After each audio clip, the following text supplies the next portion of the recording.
¡Viva el Supremo Soberano, el emperador Constantino y la emperatriz Helena! Año 324. Constantino, el primer emperador romano en abrazar el cristianismo, ha convocado a los obispos para poner fin a los feroces debates teológicos. Debe haber existido un tiempo anterior a su creación, cuando él no existía. Hereje. 3 siglos después de que Jesús de Nazaret pasara por la tierra, se desataron encendidas disputas sobre quién había sido realmente. La decisión que impuso el emperador definió al cristianismo posterior hasta nuestros días. Soberano Supremo, hermanos ministros, este es el credo del que nos hemos declarado signatarios por unanimidad.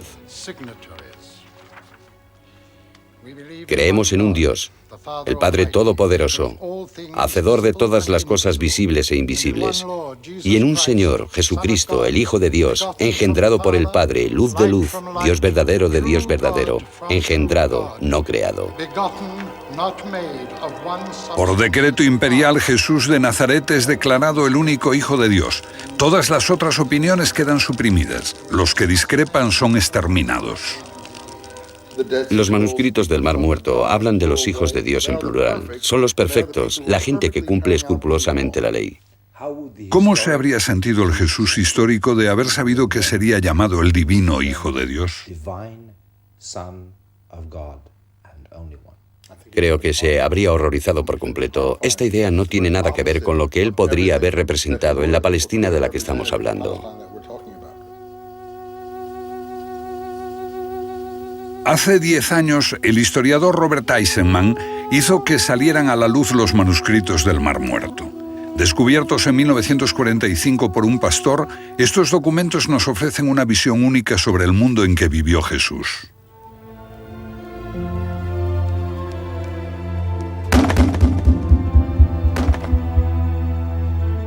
Israel construyó este santuario del libro para albergar los manuscritos. Pero Eisenman se encontró solo en su afirmación de que tratan sobre Jesús y que el hombre a quien hoy llamamos Hijo de Dios debió ser un agitador y un fanático.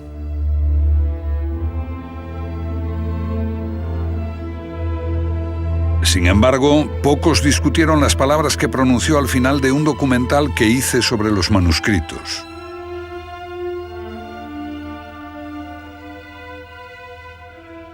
¿Quién fue Jesús en realidad?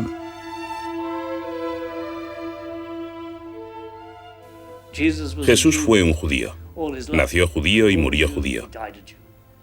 Creo que se asombraría ante la fundación de una iglesia cristiana.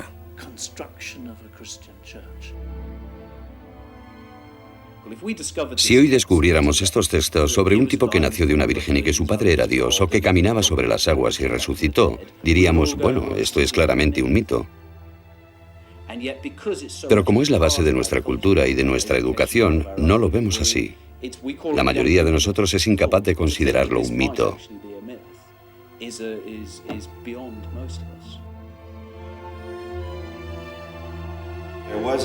Hubo un hombre de letras y posiblemente un gran devoto cristiano que escribió a principios de siglo lo siguiente: no deberíamos creer más que el Jesús que vivió efectivamente en Palestina tiene algún parecido con el Jesús de la Biblia. Yo creo que fue una afirmación honesta y probablemente acertada. Los que toman la Biblia como la auténtica palabra de Dios podrían ahorrarse dolor e irritación renunciando a ver este documental, porque se basa en la idea de que la fe cristiana se origina en un mito. Esta es una convicción que gana cada vez más fuerza entre los especialistas a medida que salen a luz nuevos documentos antiguos sobre los orígenes de la cristiandad y sobre Jesús, el Hijo de Dios.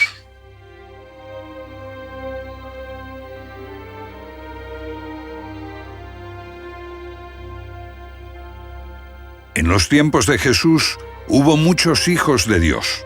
Este término designaba a los judíos piadosos, a los que cumplían escrupulosamente la ley. Lo mismo ocurría entre los paganos. El Hijo de Dios era un término usado en los misterios. Igual que hoy empleamos el título de doctor en teología, entonces se podía tener el título de Hijo de Dios, si se habían recibido unos conocimientos especiales sobre la divinidad. Esta era una metáfora asequible en todo el mundo romano. Expresaba una estrecha relación entre un ser humano y un Dios. Jesús no fue el único.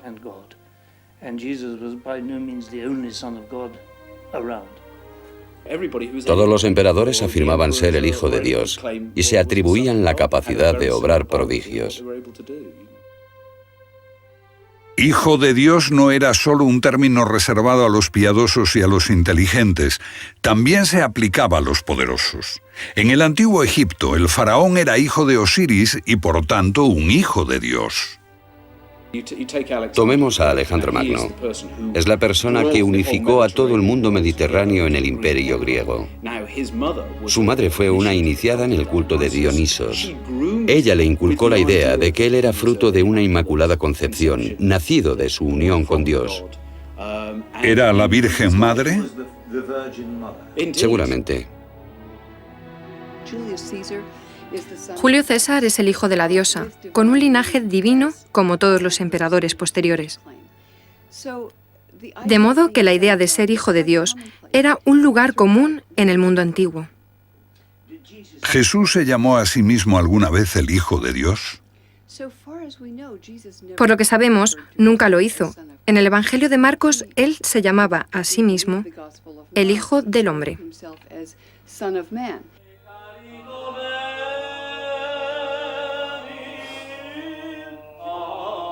Sin embargo, la afirmación de que era el único hijo engendrado por Dios constituye la piedra angular del credo cristiano.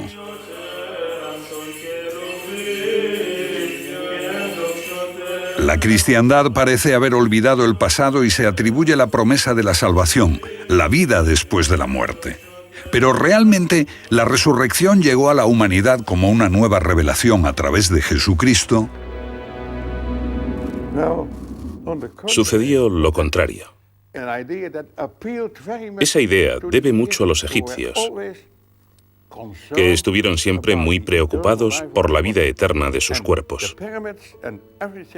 Las pirámides muestran que la religión de los antiguos egipcios creía en la vida después de la muerte.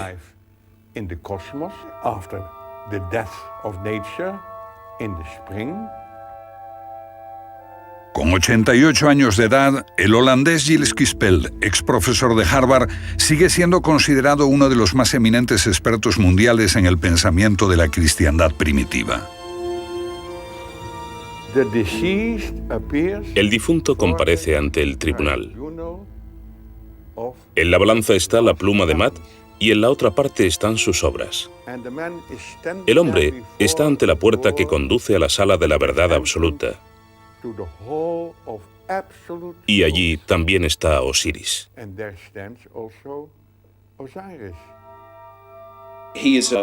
Este es un Dios que viene a la tierra como hombre. Trae grandes enseñanzas, el culto a los dioses y la civilización. Y después las fuerzas del maligno le dan muerte. Pero resucita y asciende al paraíso, donde será el juez de las almas al final de los tiempos. Y las tumbas egipcias están llenas de representaciones sobre todos estos hechos.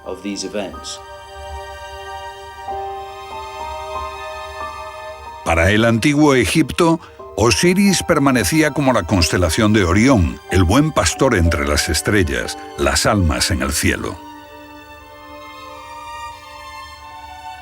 Pero esta no es la única imagen mítica que posteriormente recoge la cristiandad. Los escritores Tim Frick y Peter Gandhi han elaborado un amplio estudio sobre el pensamiento antiguo. Es una imagen dura. ¿Por qué la puso en la portada de su libro? Bueno, esta evidencia fue sumamente importante para nosotros. Es un talismán, un amuleto. Es pequeño, del tamaño de mi pulgar. Y muestra lo que usted cree que es Jesús en la cruz.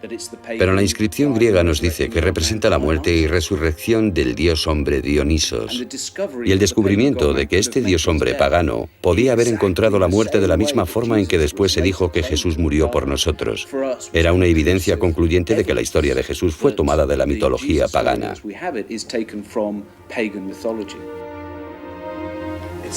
¿Dice que Dionisos Baco no fue el dios del vino y la bebida? Sí, lo fue, pero también fue el dios de la iniciación. Originariamente no era nada más que una deidad menor del vino. Pero Dioniso significa hijo de Dios y más tarde se transforma en un redentor. Un niño divino sentado en el regazo de su madre, muy similar a Jesús.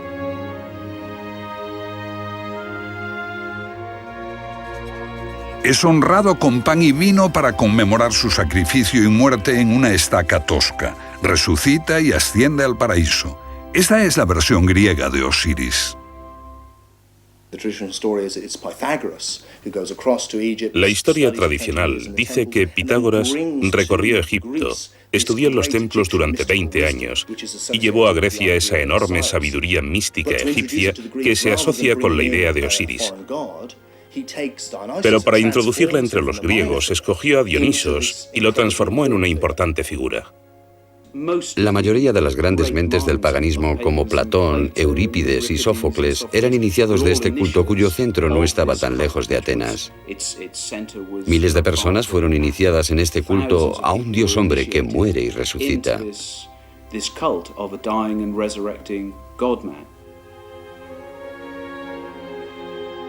¿Podría la cristiandad ser deudora de una cultura tan antigua o de otras?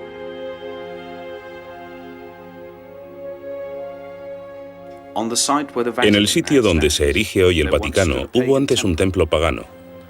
Los sacerdotes paganos celebraban ceremonias sagradas que los primeros cristianos encontraron inquietantes, por eso decidieron borrar de ellas toda evidencia. ¿Cómo eran esos terribles ritos? ¿Horrendos sacrificios, tal vez? ¿O quizás orgías obscenas?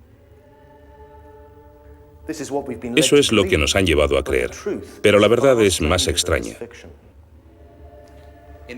Eso es lo que nos han llevado a creer, pero la verdad es más extraña. En este antiguo santuario pagano los feligreses glorificaban a un redentor, Mitra, igual que Jesús.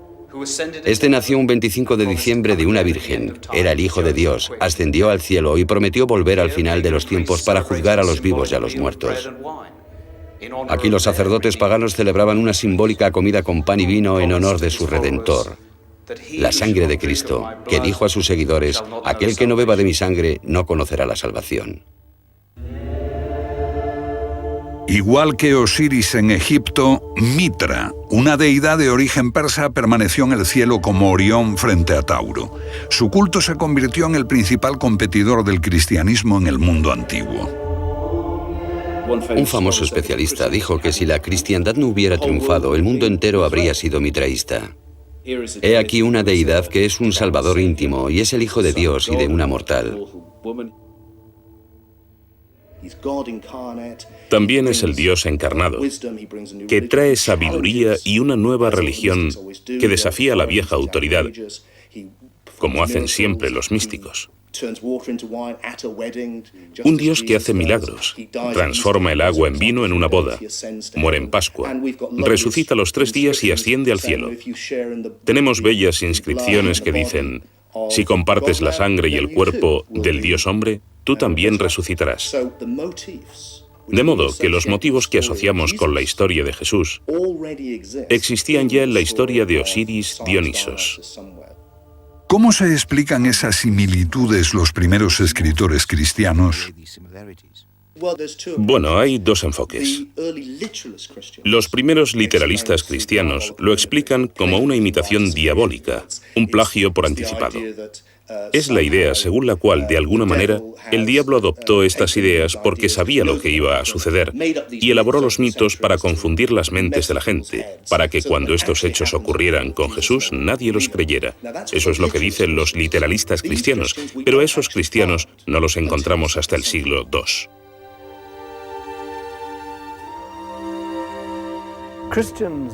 Los cristianos celebraron su victoria declarando que el paganismo era decadente, grosero, falto de interés, inferior, y que el cristianismo tenía simplemente que ganar. Pero esa era una fantasía cristiana. De hecho, el paganismo estaba muy vivo.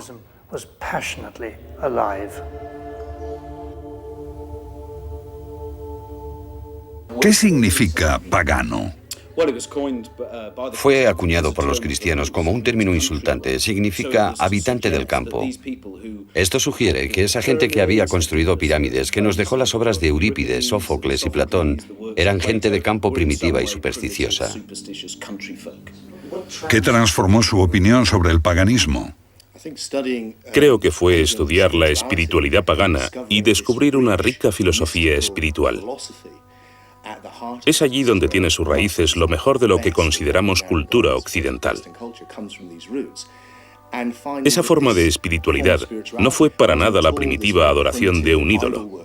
Era increíblemente refinada. Catacumbas. Las imágenes parecen del cristianismo primitivo, pero este buen pastor es el Dios redentor Atis. El mensaje cristiano parece revolucionario. Amar a tus enemigos. Está alejado de las enseñanzas judías del ojo por ojo y diente por diente. Pero en la filosofía pagana tenemos sentimientos como el de amar a quien te golpea, o ser un hermano y un padre de toda la humanidad.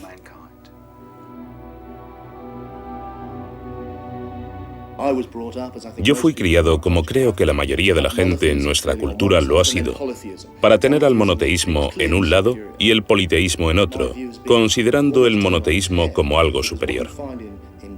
Cambié de opinión, porque lo que uno encuentra en el politeísmo pagano es que tiene como centro la idea de unidad. Hay un Dios único o una unidad que está incluso más allá de la idea de Dios. Se trata del Ser Supremo que puede manifestarse con múltiples rostros, y la razón de que esta unidad impersonal necesite tantas caras es porque ninguna es inadecuada a la gloria de esta unidad.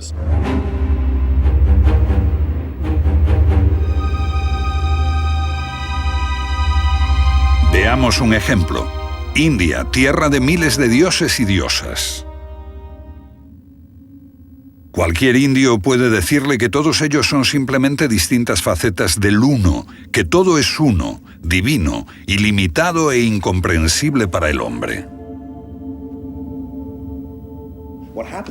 Lo que ocurre con el monoteísmo es que tienes la idea de que hay un único camino, una cara particular glorificada del único Dios. En nuestra cultura es Yahvé o Jehová, el Dios tribal judío, que es un rostro particular de Dios, que un pueblo relacionó con lo divino y dijo, esta es la personalidad de Dios. Por esta vía, el cristianismo se transformó en una religión autoritaria. En cambio, el paganismo es por lo general una forma de espiritualidad muy tolerante, porque permite la diversidad, porque sabe que está tratando de llevarte a lo que finalmente no puede ser expresado, y exige una comprensión mística. Por lo tanto, cualquier camino que escojas será personal. Pero politeísmo o monoteísmo no son realmente la cuestión. Lo que importa es cómo se concibe lo que llamamos Dios. ¿Cómo trataron de entender los antiguos el misterio de la vida? La mayor parte de su legado se perdió, pero lo más importante parecen ser las ideas expresadas también por Platón.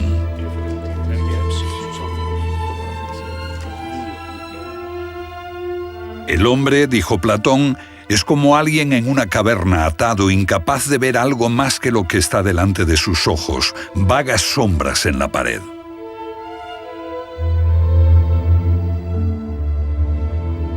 Sombras que la luz proyecta desde el mundo real que está detrás del hombre. Mira, hombre. Pero el hombre, incapaz de volver su vista atrás, ciego al mundo real y divino, sigue mirando fijamente la pared que tiene delante, pensando que la verdad está allí, creyendo que solo eso es la realidad. Enseñar a ver la verdad del mundo divino fue el objetivo de las religiones mistéricas. La religión mistérica aspira a la transformación. Esa es la idea básica del misterio. Buscan la transformación para ver la auténtica realidad, el auténtico conocimiento, lo que llamaron gnosis. Todas las religiones mistéricas tenían una forma exotérica, los misterios exteriores, y otra esotérica, los interiores, y unas enseñanzas místicas sobre la autotransformación. Los misterios exteriores se dirigen a las masas. Están disponibles para todos. Pero otros veían una realidad mística más profunda bajo la superficie del relato sagrado. Para ellos este relato era una alegoría que no solo hablaba de Dios, sino también sobre ellos mismos en lo profundo. Un mensaje que les enseñaba a comprender el misterio de la vida y a enfrentar la realidad de la muerte. Y entonces, lo que hallamos es un espectro entre dos extremos, los que llamamos literalistas por una parte y los gnósticos o místicos por otra. Pero los gnósticos, filósofos paganos, están atacando a sus propios literalistas o fundamentalistas, quienes creen que adorar un ídolo les ayudará.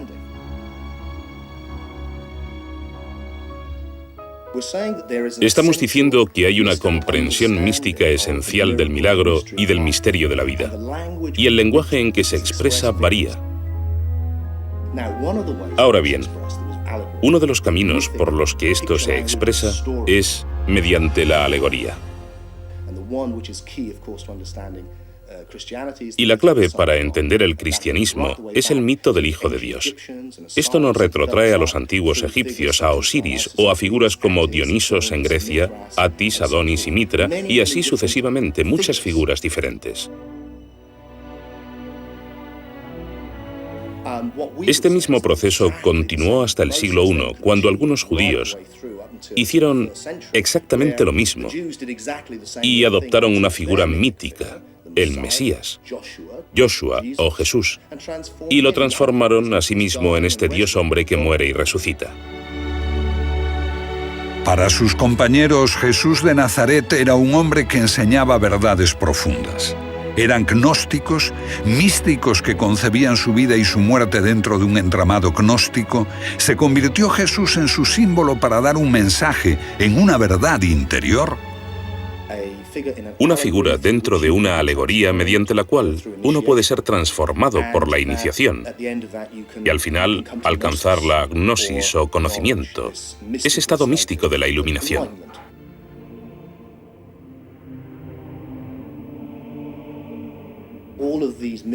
Todas esas ideas míticas eran moneda corriente en el mundo antiguo.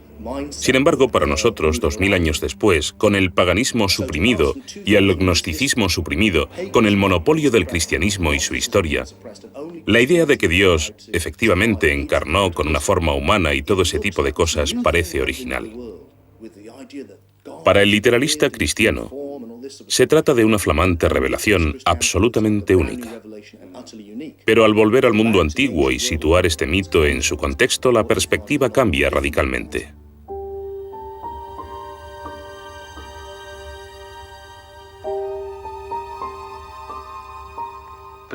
La creencia en la historia de Jesús fue originalmente solo el primer paso en la espiritualidad cristiana, el misterio externo. Su significado tenía que ser explicado por un maestro iluminado cuando los alumnos alcanzaban la madurez espiritual. Un conocimiento místico de Dios más allá del simple dogma. Aunque hay muchos grandes místicos cristianos en siglos posteriores que han sido capaces de ver intuitivamente a través de este nivel simbólico más profundo, como cultura hemos conservado solo los misterios exteriores. Me parece que hemos conservado la forma, pero perdimos el significado. 300 años después de la muerte de Jesús, el emperador Constantino convocó a la Iglesia para dar forma al credo cristiano. El dogma convirtió a Jesús en el Hijo de Dios. Fue la conclusión de un proceso en el que la forma usurpó al significado. ¿Qué sucedió con el Jesús real? El rostro que surgirá de esta reconstrucción será muy similar al tipo de rostro que tuvo este hombre en vida. Cada vez estamos alterando más su imagen. ¿Cómo sería su aspecto físico? Recientemente la televisión hizo una reconstrucción que lo presentaba como un hombre corriente en Israel de hace 2000 años. ¿Pero qué sabemos realmente de Jesús por la historia?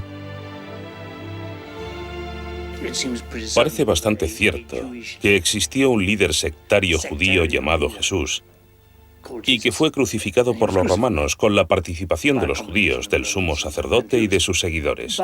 Pero esto es todo lo que sabemos con seguridad. El único contemporáneo que escribió sobre Jesús fue el historiador Josefo, pero solo unas pocas palabras, que incluso podrían haber sido insertadas posteriormente. La Biblia describe a Jesús de forma más detallada, pero los evangelios parecen contradecirse. Tomemos el momento crucial en que sus seguidores oyen que su Señor ha resucitado. Marcos dice que un hombre de blanco se lo anuncia a 3 mujeres. Lucas sostiene que 3 hombres y 3 mujeres se encuentran con 2 ángeles. En Mateo, 2 mujeres ven un ángel. Y en Juan, María Magdalena ve a 2 ángeles.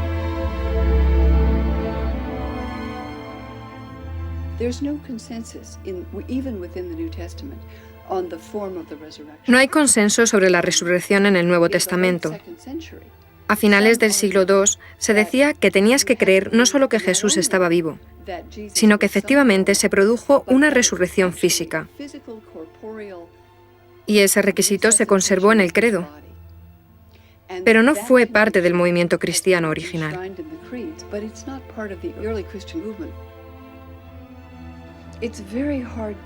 Es muy difícil hablar del Jesús histórico. Pero los evangelios se escribieron con ese propósito, por supuesto. Sin embargo, no son obras históricas. Se escribieron en forma de biografía, pero su intención no es hablarnos del Jesús histórico, sino de su convicción de que este hombre era el Mesías de Dios. Por lo tanto, son obras de propaganda religiosa, no históricas. Los evangelios son libros de creencias construidos para parecer historia. Aquí contamos una historia real. Pero es altamente improbable que los evangelios sean registros contemporáneos.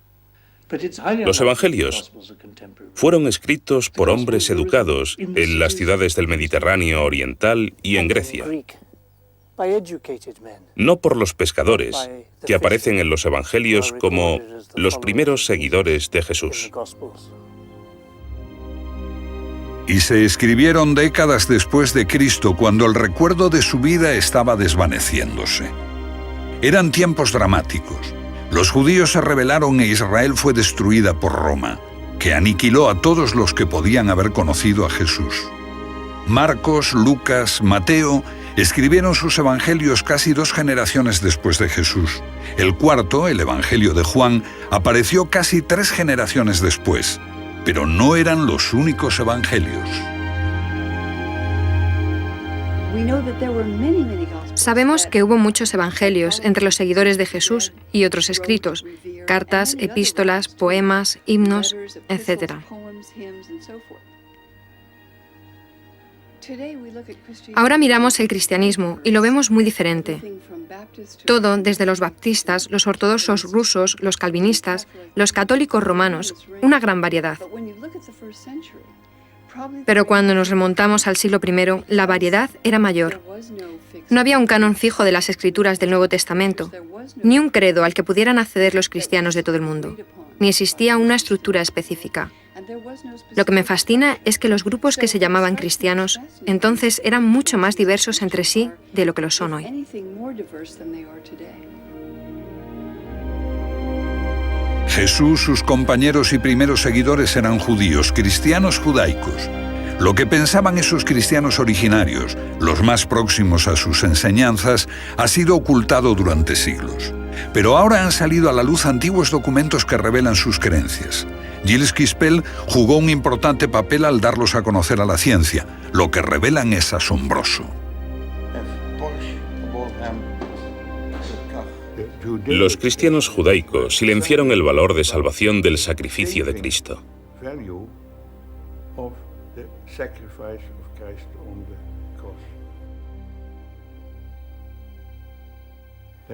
No encontramos en ellos un nacimiento virginal, ni resurrección,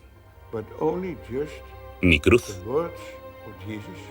sino solo las palabras de Jesús, que es la encarnación de la sabiduría divina. Un hombre santo, no un Dios, un hombre de infinita sabiduría.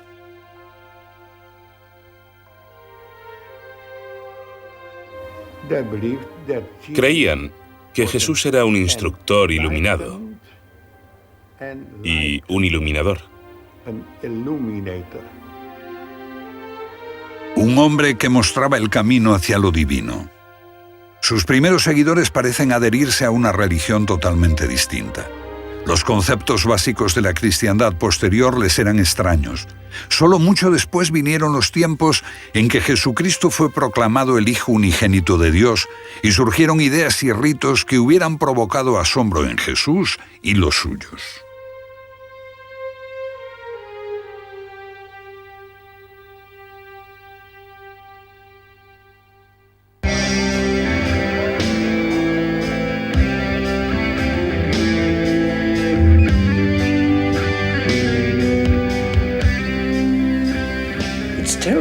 Es sumamente interesante ver que para los cristianos, la Navidad es hoy una festividad central, la más importante del año.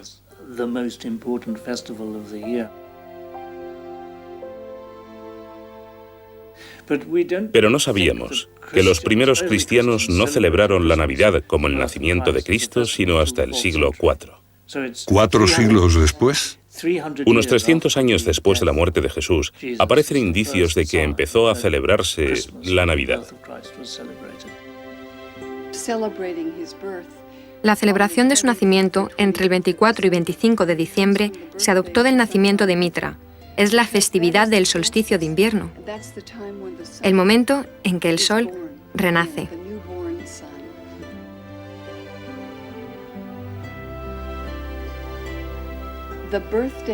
El nacimiento del dios Sol Invictus, celebrado por los romanos, fue adoptado por los cristianos como el nacimiento de Jesús.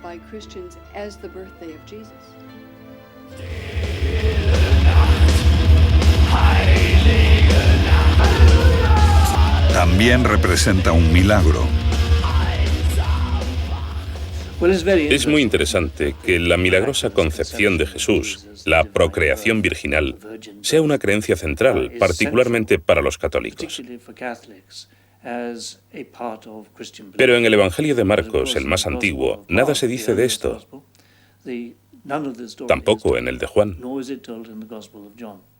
¿Quién inventó lo de la virginidad perpetua de María y la Inmaculada Concepción? Ni idea. La virginidad de María y la Inmaculada Concepción son muy tardías. Creo que surgen de las enseñanzas del siglo XVII, XVIII o XIX. ¿Qué habría pensado el Jesús histórico de ello?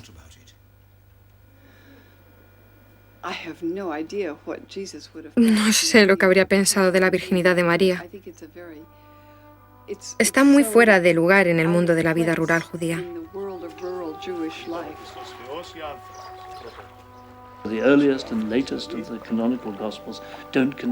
En los primeros y los últimos evangelios canónicos no se menciona el nacimiento virginal. Esto es quizá porque Marcos y Juan no conocían la historia. Creo que puede demostrarse que son inserciones posteriores en el relato cristiano. Para los que creen en el nacimiento divino, la concepción virginal es un tema central. Pero, ¿nació Jesús al mismo tiempo que el divino Cristo? Es una pregunta interesante. Entre los antiguos cristianos hay una división real de opiniones acerca de cuándo se hace divino Jesús. Según Marcos, el Espíritu de Dios descendió sobre él, igual que descendió sobre los viejos profetas, y se convirtió en una persona inspirada por el Espíritu. Y en este punto, según Marcos, una voz desde el cielo lo proclamó el Hijo de Dios. La inspiración divina le llegó a Jesús cuando era un hombre. Para muchos cristianos que creen en el nacimiento divino, debe resultar sorprendente que Jesús tuviese hermanos. El Evangelio de Marcos dice que tenía hermanos y hermanas, que eran muy conocidos en su pueblo. Creo que a los cristianos posteriores les perturbó esto y se interpretó como que eran hijos de un matrimonio anterior de José. No obstante, el Evangelio de Marcos no sugiere nada así. Jerusalén. Esta catedral armenia se construyó sobre los restos de uno de los hermanos de Jesús, Jaime, aunque la Iglesia prefiere llamarlo Santiago.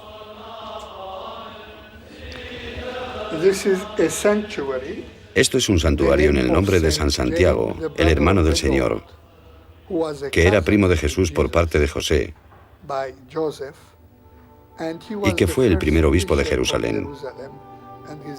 Sus restos están bajo el altar mayor.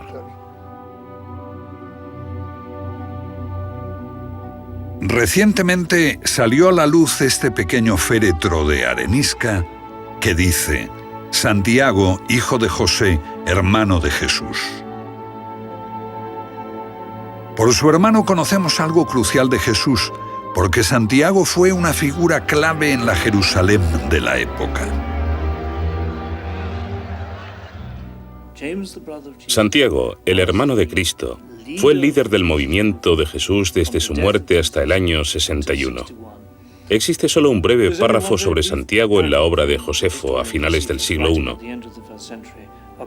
Dice muy claramente que un brutal sumo sacerdote saduceo asesinó a Santiago y que fue destituido de su puesto de sumo sacerdote por la oposición de la mayoría de los sacerdotes y por los fariseos, que eran amigos de Santiago, hermano de Jesús.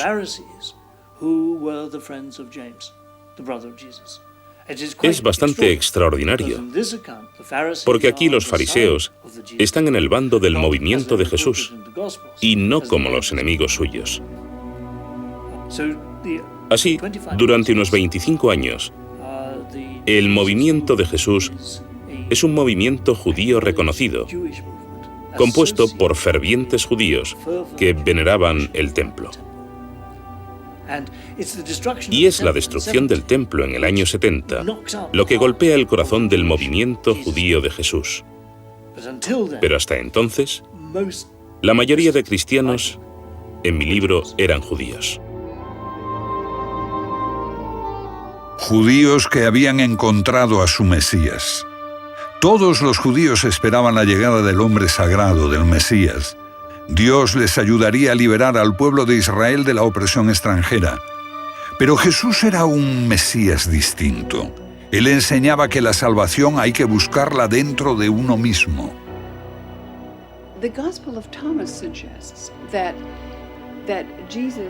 El Evangelio de Tomás sugiere que Jesús es el iluminado.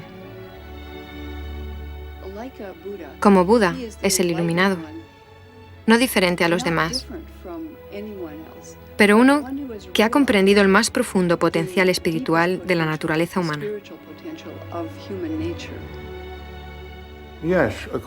Sí, según los cristianos judíos, sí. Pero si dice usted que se parece a la iluminación de Buda, yo diría que lleva razón. Personalmente diría que para mí, como cristiano, Jesús es la luz del mundo, pero el concepto de un hombre iluminado es el mismo. Un hombre de profunda sabiduría, un iluminado, pero un hombre, no un Dios. ¿Cuándo fue declarado único Hijo de Dios? Esto se asumió como dogma cuando se formalizó el credo con Constantino, 300 años después. Creemos en un Señor Jesucristo, Hijo de Dios, engendrado por el Padre, Dios de Dios, luz de luz, Dios verdadero del Dios verdadero, engendrado, no creado. Of the four Gospels in the New Testament, of course, the latest to be written was the Gospel of John. And the Gospel of John. De los 4 evangelios del Nuevo Testamento, el último que se escribió fue el de Juan. Y este es el único evangelio que habla de Jesús como un ser divino en sí mismo, como Dios en forma humana y particularmente como el único engendrado por Dios.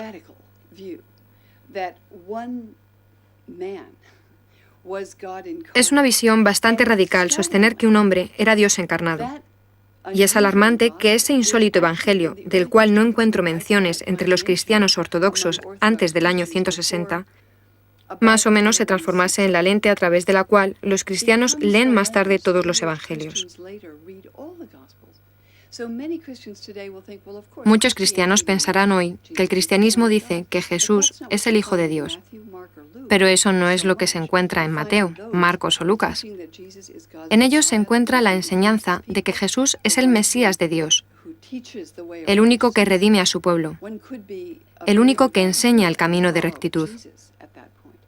Uno podía ser un judío muy devoto y seguir a Jesús en ese punto, pero con el Evangelio de Juan, con la afirmación de que es el Hijo de Dios, y más que eso, su único Hijo, cambia la comprensión del mensaje de forma total.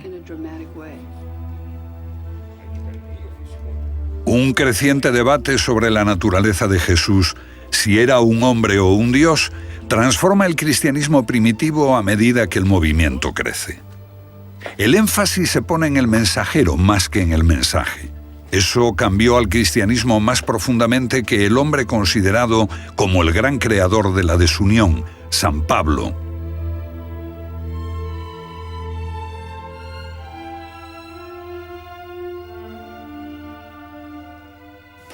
En retrospectiva, Pablo es el héroe que refundó la iglesia cristiana.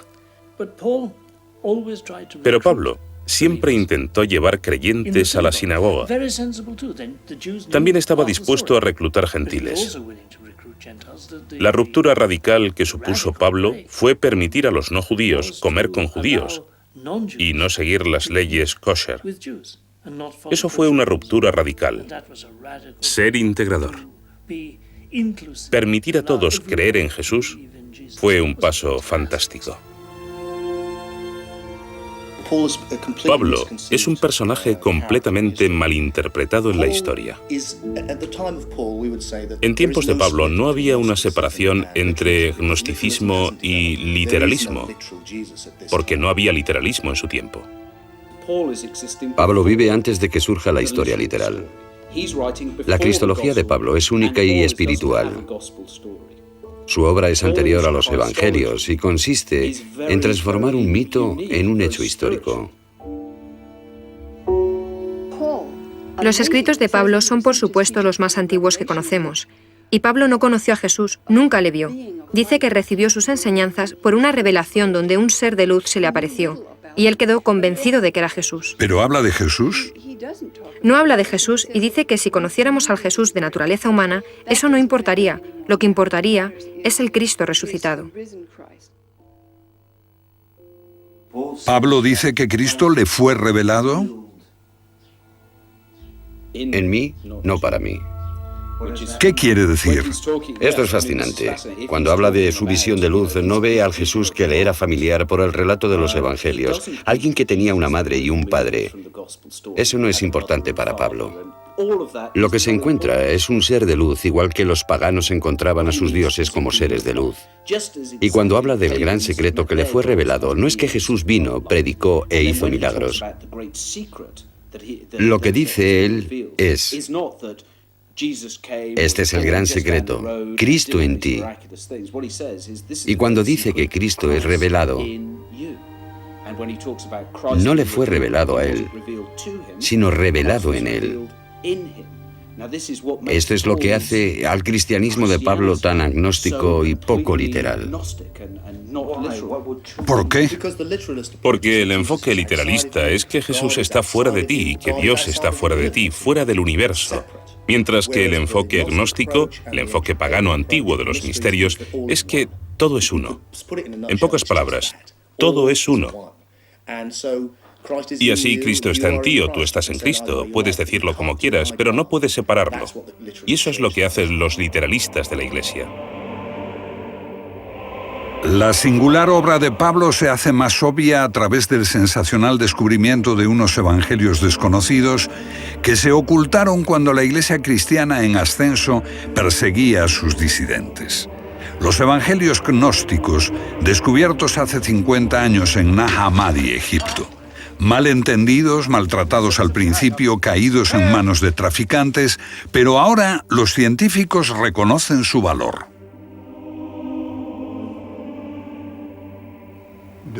Los libros de Nag Hammadi son más importantes que los manuscritos del Mar Muerto, porque presentan un nuevo enfoque de la historia cristiana, de Jesús y de Dios.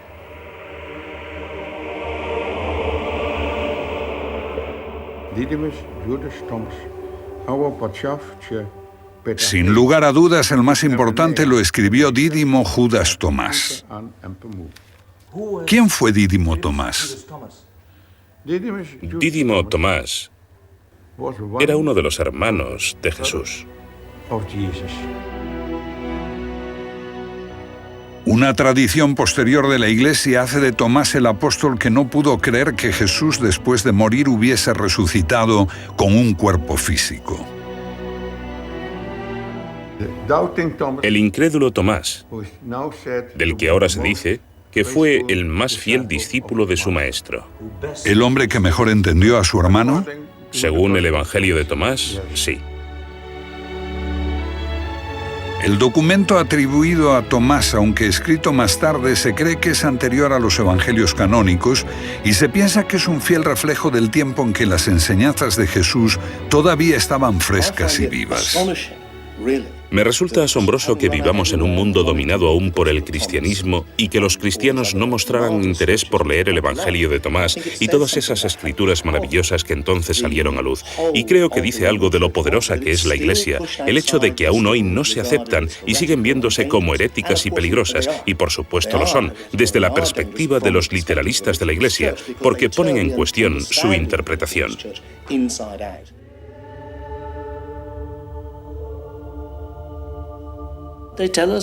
Nos hablan de una variedad de formas en que la gente creía que se podía hallar la salvación.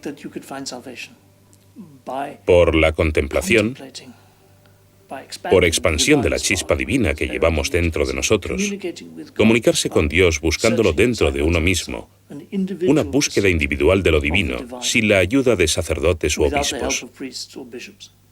Suena atractivo. El gnosticismo es muy atractivo. Creo que especialmente lo es para la mente moderna, porque promueve una religión para el individuo, no para una iglesia. Y esto es lo que el hombre ha venido buscando y deseando siempre. Hallar a la divinidad por sí mismo. Pero esto es una gran simplificación, porque se trata de algo sumamente complejo.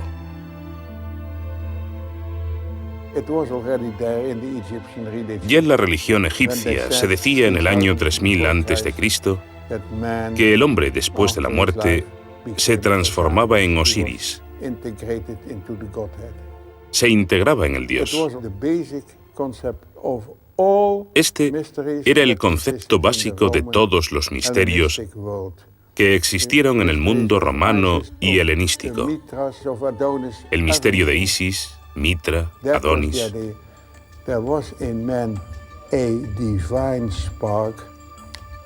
La idea era esta. Hay en el hombre una chispa divina, de la que es inconsciente y hay que despertarla mediante una iniciación que conduce a la transformación. ¿Cómo se perdió esa idea? Bueno, es muy simple. Los católicos tenían un bulldozer y los rabinos tenían un bulldozer también. Y esto resume en pocas palabras toda la historia del cristianismo y del judaísmo. Sabes, si quieres construir una iglesia, debes afirmar que la salvación solo es posible por, con, desde y a través de la iglesia o del representante de Dios en la tierra, que es el Papa, y que este es el único camino. Mientras que los gnósticos afirman que te concierne a ti, que puedes hacerlo ahora, aquí, y no necesitas al obispo ni a nadie. Si quieres saber qué es en verdad el cristianismo y qué es el paganismo, descubrirás que es un viaje de autoconocimiento. Y lo que están buscando es la parte de uno que no puede morir. No es que se te vaya a dar algo que no tienes, es descubrir que ya eres inmortal.